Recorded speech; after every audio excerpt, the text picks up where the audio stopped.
ECN 167, Lecture 9, Community Driven Development.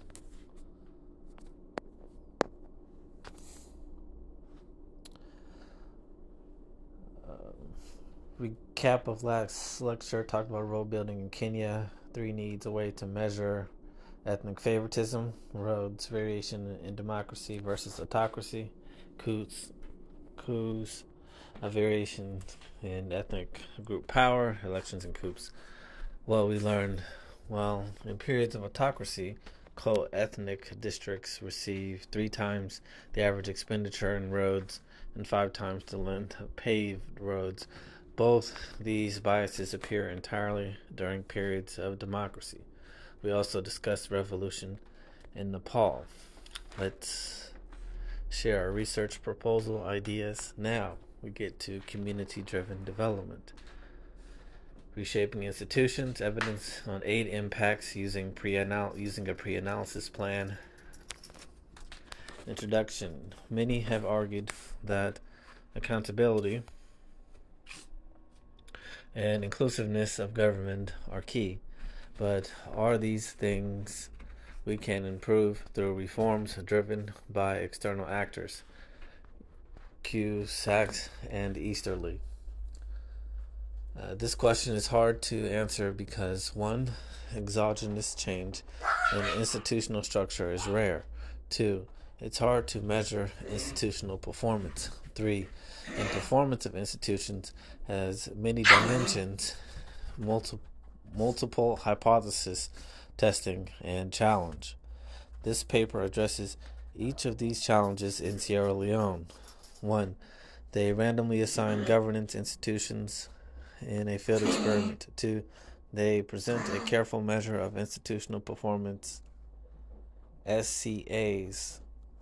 3. They tie their hands with the pre-analysis plan. What type of institutions are we talking about? The authors study a community-driven development initiative. This initiative provides hardware and software to support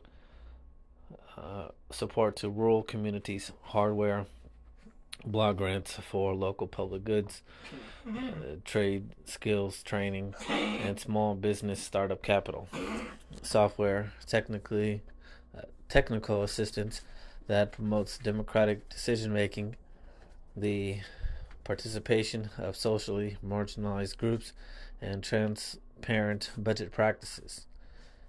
AR, in parentheses. Given how hard this stuff is to explain, is there any wonder it doesn't work well?